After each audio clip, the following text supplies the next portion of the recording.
Okay. Welcome back, everybody, to The Creative Moment, Season 7, Episode 2. And shout out Grandpa Hudson for saying they never get to see the live audience. Here she is. Okay. That's Mocha Bullhauer. I'm Dante Bullhauer. Jamie Bullhauer. Your whole production crew is here today for this. So let's get right into it in our second episode of our 7th season. So, kind of a preface. We are doing a little bit of a mini-series where we're covering kind of the creative process. And so if you kind of don't know, we might mention episode 1 a little bit. That is where we kind of lay out what this mini-series is and about and all the things that are going into it. So today, following that kind of intro to it, is step 1 of the creative process. And I'm sticking with my analogy, the smoothie. Okay, well, we'll see how this works. Yeah, we'll see if it's as good on paper as it is in practice. So, because I was thinking, as I was thinking about this for the upcoming week, like there's 2 types of inspiration. I would generally, there's the natural, like it just happens. You go, I get to, and then actually for both of us, it's the type of inspiration you need, because you have something to do and you've got to get your thoughts and stuff. Like every week is the battle poem thing on X, challenges, and each of them have their own unique aspects and things that you could do to enhance or get the most out of that moment. I mean, with you, especially when you go for that whole long stay in the middle of winter and in spring, like you've got to forcefully be creative. You got to get some ideas going. So I think like for both of us, and I think honestly probably any creative, both of those types of inspiration comes into play. Yeah, and forced inspiration sometimes breeds better results. Sometimes it just breeds crap. I mean, there are some things that I'm just not very happy with, but because it's got to go out, it's got to go out. So should we start with that then? Like sure. the one that we have to, because that I think actually is a big part of both of our worlds. So how do we get the best out of that type of inspiration? Yeah, so I think a huge part of, and we've talked numerous times about inspiration in general, but when you have to create something, it's on a deadline and it's something that needs to be, whatever standard you hold yourself to for this particular work. I think that's an important point. Yeah, so like holding yourself to the standard that you and the client are both happy with, having to even if you're in a creative route, having to at least be to the nth percent inspired can sometimes be tricky, and that's where I kind of fall back on kind of the best tools in my tool belt. That's where I go back to the techniques that I know work, that I know look good, that I can implement somewhat easily, quickly, those things, and then there are times when I think, okay, we can use this part, but then just add something that's super easy into it. So, like for example, for the boys' state basketball clip, I have used flares, like light flares, whatever. Oh yeah. In a lot of my things, they're not hard to implement. But I'm like, how can I make it a little different? Because I've used them in other NSA graphics before, and I try to be different with every sport, every state event, every year. So it's kind of forcing inspiration every year. Just force it, yep. And so instead of kind of the orange, yellow flares, I was like, what if we just got like a rainbow flare or something in there? Because the colors in the graphic, it was a pretty white background. But then I had a picture of me using these light bars, and it was the color of the team, was one of the rim colors. And so I thought, okay, since they're going to be so colorful, it's Scott and Norris, so red and blue and then green. I'm like, let's use a rainbow flare to kind of accentuate the color in there instead of just kind of the orange orange yellow warmer flares, and that's a little different. Not to get technical, but the blend modes are somewhat different based on colors and how bright those colors are, things like that. So that was something that I could fall back on, that I knew how to implement it. It was just a little tweak, a little something new that I tried that you can put in. And so I think with that forced inspiration, you can maybe use those techniques, those skills that you really know your stuff and you really are well versed in using those, and then just a tiny tweak to it can sometimes help breed that coerced. We actually have a podcast about strengthening your tool kit.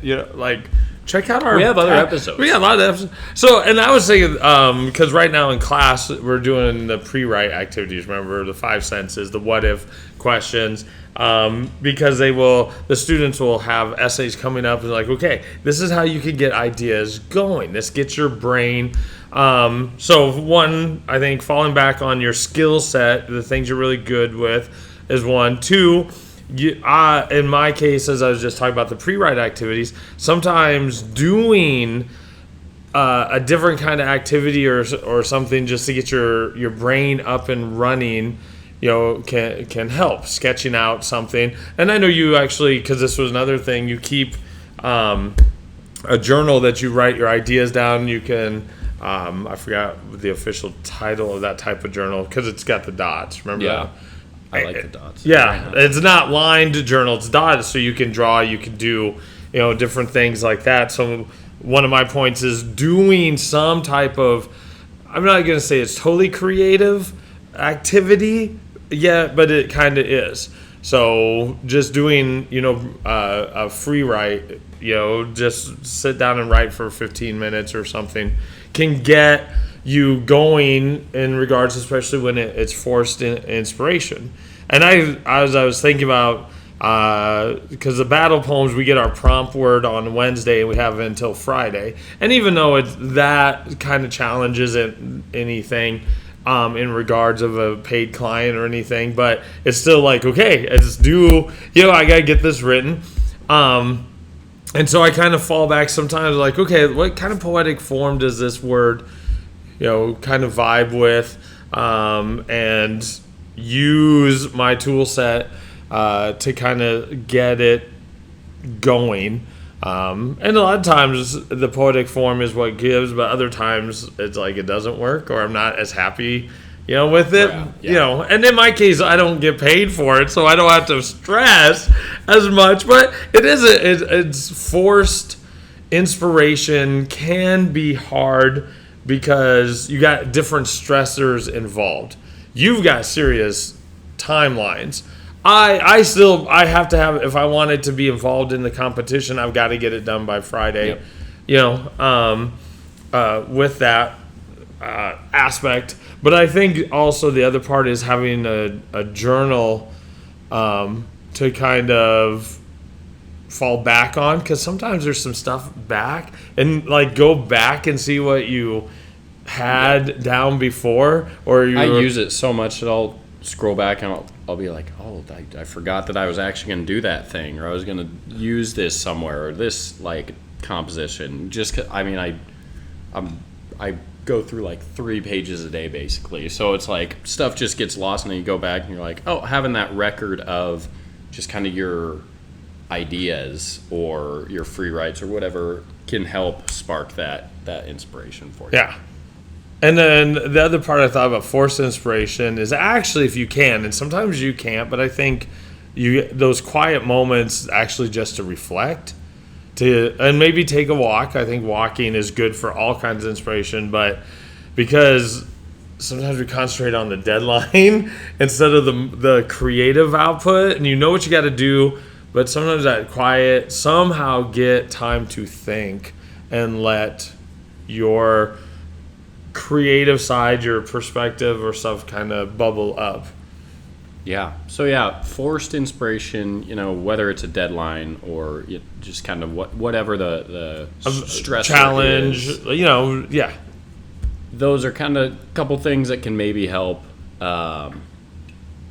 It's typically, it's not my best work, but typically it'll, at least like with that rainbow flare thing, it sparks a further idea that I can use when I have more time, and that ends up leading to, you know, more inspiration for future projects, things that you have a little more time for, stuff like that. So those are a couple forced inspiration. Now flipping the coin over to just kind of, what do you do? Like, yeah, when you're just like, also, dang, like, oh, that's a good idea. yeah. And how do you handle that as a photographer? It's Because you don't, you always have your phone. Like, we all have our phones, and we'll talk about, I have a point. But as a photographer and stuff, if you don't have your gear, It depends. So I'll fork off two directions. The inspiration that hits during a shoot, something I've never tried before, I'll usually just kind of try it, see how it looks, whatever. It doesn't always make it to the final product, but sometimes I'm like, there's a staple that I need to implement. Like if I'm taking senior photos and I'm like, oh, what if I did this pose in this location, whatever. So during a shoot, sometimes when that hits, I'll usually just boom right away, implement it, and that kind of keeps that journal, that record. You're like, okay, yeah, I tried this idea here, whatever. Yes, the phone is kind of a cop-out sometimes and helps, but I do not feel the same, even though phone, video, and photo is a lot better than it was. Yeah. I just don't feel the same about it, and I just subconsciously put in less effort. Like on the golf course the other day, I had a really cool idea for like a little video thing. And I just kind of like, no, I'll take the video. I'm like, well, if I really want to execute this, I need my camera subconsciously. Yeah. And so when that stuff hits, when I don't have kind of what I want or need for it, say a drone or whatever, I'll usually put something down in my notes and just try and come back to it. It is hard because I do carry my camera bag 98% of the places you I do, go. but I was like, if you're on the golf course, you're not gonna run to your car because you. And so usually it's just kind of something that I'll try and maybe, like whether it's a camera movement or an angle or a type of lighting situation, I'll usually try and kind of, because it'll usually kind of run in my mind until I can actually go execute it. And so I'll usually try and implement it like the next time I have a camera or have a moment that kind of suits that environment. So kind of what we're figuring out, keeping a record of forced and unforced inspiration helps a lot for one, future inspiration, and two, just keeping that creative gear. It does. And sorry, Stephen King, and I've mentioned it before, this is where I totally disagree with you, because he says you shouldn't record bad ideas or ideas. And no, I love him as an author and like a lot, but I disagree. And your phone is obviously a very easy way to do that, but sometimes that isn't. I find, depending on, because you mentioned it was your phone, but on doing a little video and like producing a rough something of it. But at times, sometimes you need to write or you need to sketch or, so paper and pencil. Like I carry a notebook like in my computer bag all the time, or I have notebooks all over the house with the other books that I'm reading, But the phone, this is where technology is actually pretty awesome, because I have I've got notes also just filled. And I actually, the other day, came across this for one of the battle poems, and I was like, oh, hold on. I have this idea that would match this word, and like it just meshed. And so I'd already had some lines written down, but the prompt word just generated this thought. I was like, okay, there it is. It finally, the universe, whatever, came together to put together a past idea that I had with, in this case, it was still forced, but it was the prompt word, and it just like, yep, that's a good poem. And I was like, it didn't make the final, so. But anyway, I really liked the poem. I was like, this worked out really well. Yeah, and like, so, I don't think this is kind of forced, but like, so, in that same realm, another way you can kind of subconsciously, and I've said this before on this podcast, but subconsciously produce inspiration is surrounding your environment or your consumption with stuff that will inspire you. Yeah. If you look on my Pinterest, it's all graphic design. That's all it is. There's no cooking recipes, any of that stuff, whatever. My business Instagram, I follow like 20 people, and they're all either photographers or like close friends that post a lot of my stuff and tag me so I can interact with those things. So whether it's, you're thinking, oh, if this word comes up, I have a great thing or I have this great idea, and just waiting for the inspiration to come, the environment to click for me. Surrounding yourself, and it can be people too. It doesn't have to be just online stuff, but that can just be a way to kind of help induce inspiration, so that it doesn't always need to be that forced inspiration. Yeah, and we kind of talked about that. I read, not that you shouldn't read anyway, but especially to write, by reading a lot of different things, right? A perspective or a tone. I'm reading a really interesting kind of autobiography, cultural opinion book, and it's just got this whole kind of different tone. They approach it differently, and I'm not like inspired like now I can write something, but I'm inspired because I'm like, oh my gosh, I like that. I want to know, and it generates, I think, your spiritual and mental energies for being creative, and that fills your bucket.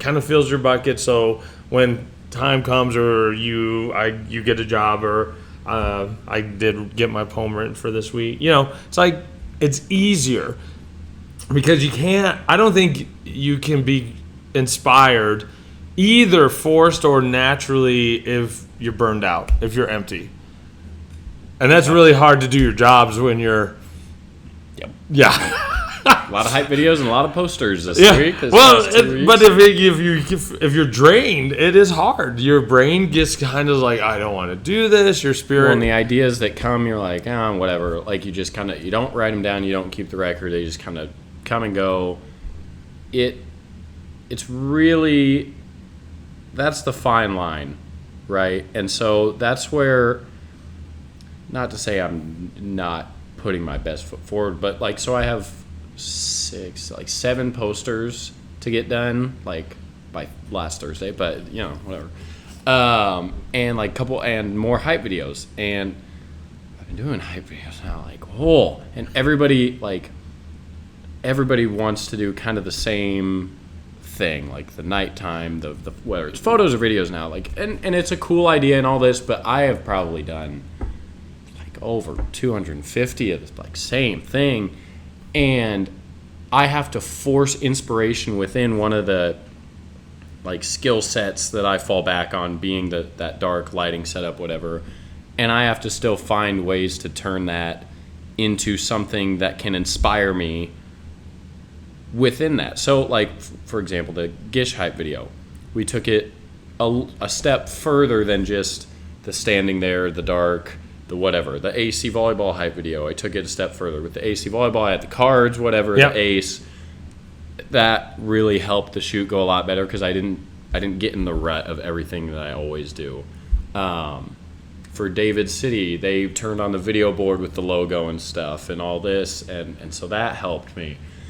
For the Gish hype video, we went into the locker room and we did some of their pregame, kind of what they will do for the pregame of their football games, which helps me tell the story and still include those clips that everybody wants to see. Yeah.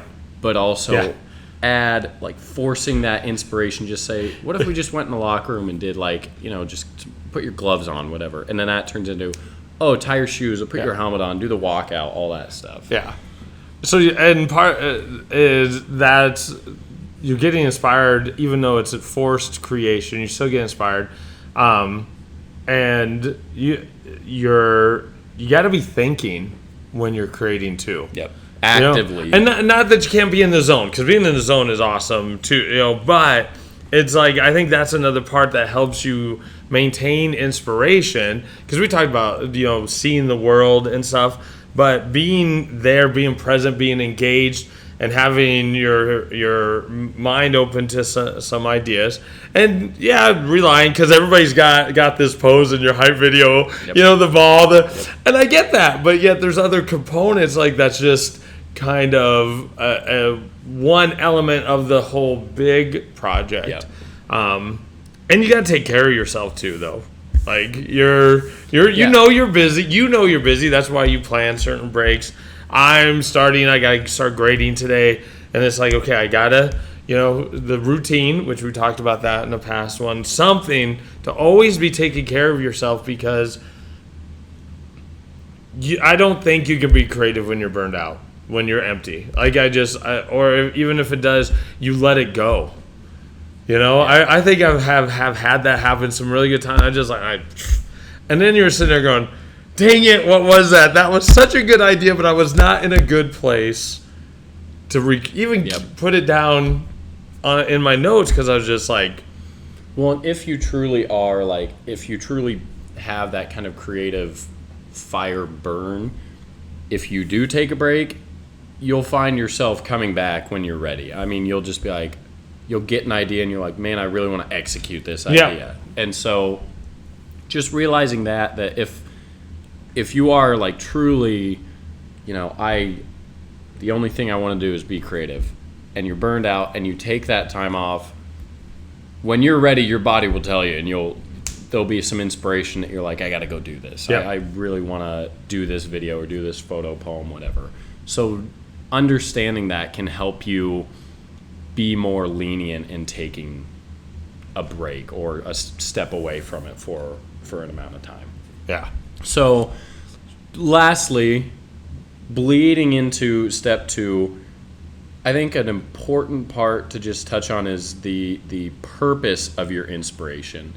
Everybody can come up with ideas, but I think having kind of a mindset of, I want to be inspired to create, kind of like my consume to create, whatever. Don't just write down a bunch of ideas and then be like, I don't know what to do with any of these. Having kind of a mindset of, when inspiration hits, I'm going to kind of plan an action item towards it, can really help you move through this process. Because step 2 is, what is step 2? The plot? So for yours, Plotting, it was the storyboarding and stuff. And basically, it's kind of like the work, like right, planning, getting stuff, aspect. Yeah, and so having that inspiration, and then kind of even just penciling in a project that you want to use that idea or whatever you were inspired by, kind of a way to implement that, I think is important to keep the process moving forward. Step 1, inspiration, forced or unforced. It comes and goes both ways, but inspiration's inspiration, I guess. So that was our first step in the creative process, being inspired, getting inspiration. Step 2 obviously will be our next episode, and then 3 and 4 we'll wrap it up there. So again, if you didn't watch episode 1 of this season, go back and watch it. We preface kind of all this stuff so that you can fully take kind of the deep dive into our coming episodes. But we thank you guys for watching. Thank you as always, YouTube, Spotify, all the things, and we'll see you guys in a couple weeks.